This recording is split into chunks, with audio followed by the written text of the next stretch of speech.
Bonjour frères et sœurs et bonne fête de Pâques. De bon matin, tandis que le soleil se lève comme la promesse d'un jour nouveau, Marie-Madeleine arrive au tombeau pour prendre soin du corps de son ami Jésus. Stupéfaction. La pierre est roulée, le tombeau ouvert et vide du corps de Jésus. Elle court trouver Pierre et Jean qui ne peuvent que constater l'absence du corps de leur maître et Seigneur.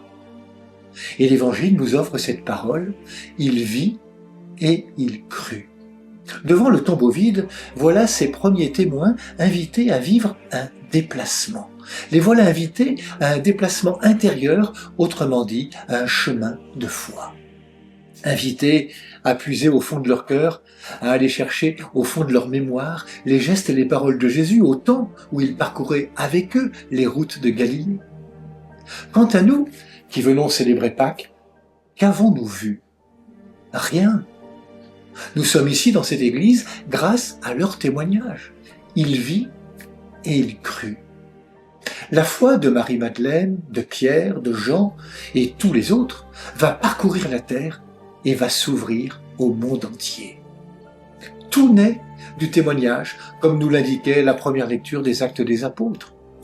Pierre prend la parole et dit « Vous savez ce qui s'est passé à travers tout le pays des Juifs depuis les commencements en Galilée.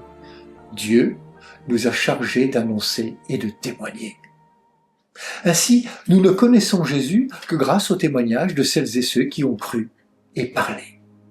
Nous n'avons pas d'autre garantie que leur témoignage. Mais nous pouvons leur faire confiance. Pourquoi ? Parce que leur témoignage va s'incarner dans une vie offerte au Christ. Leur témoignage ne repose pas sur un grand discours ou de belles paroles, mais sur une vie donnée au Seigneur dans le service des frères et des sœurs en humanité. Nous pouvons leur faire confiance parce que leur témoignage a été éprouvé, parfois jusqu'au martyre. On ne donne pas sa vie pour rien. Ainsi, cette bonne nouvelle de la résurrection traverse le temps, les années, les crises et les conflits, les persécutions pour arriver jusqu'à nous.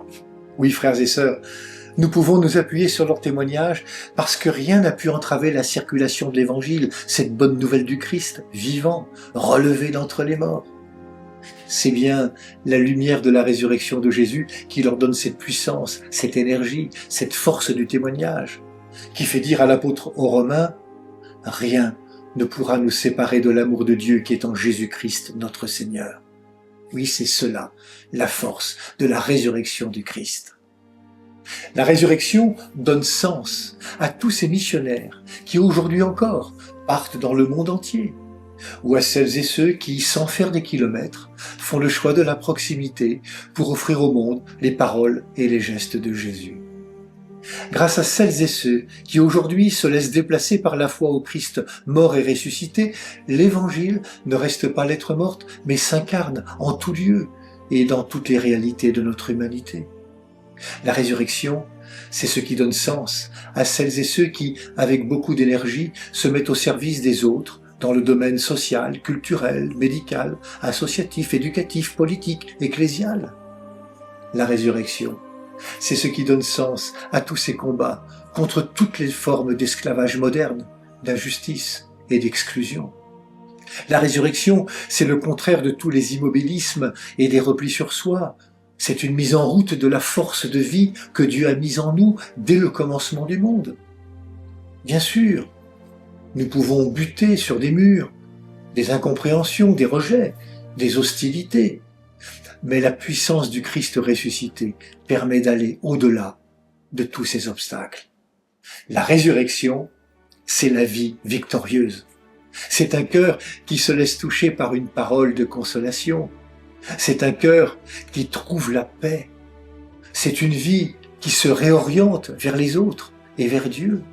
C'est un pardon offert pour plus de fraternité. C'est une force de transformation intérieure, de transformation du regard.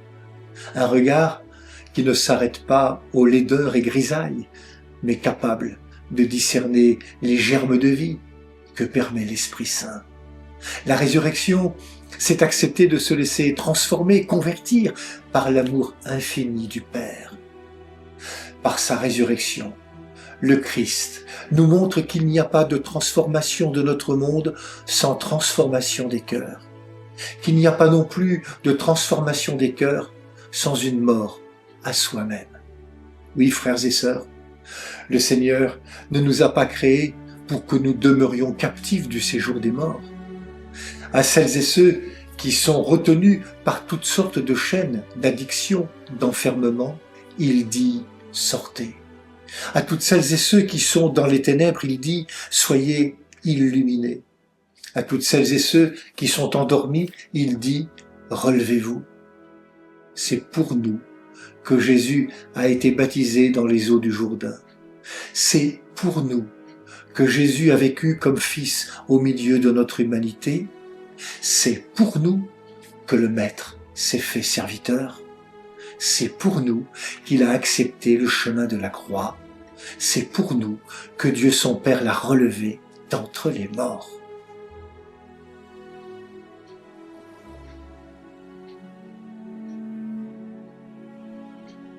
C'est par amour, et seulement par amour, qu'il nous ouvre aujourd'hui à sa vie. La résurrection est notre espérance et notre force. Vivons en enfants de lumière. Alléluia. Amen. Bonne fête de Pâques à toutes et à tous. Prenez bien soin de vous et des autres.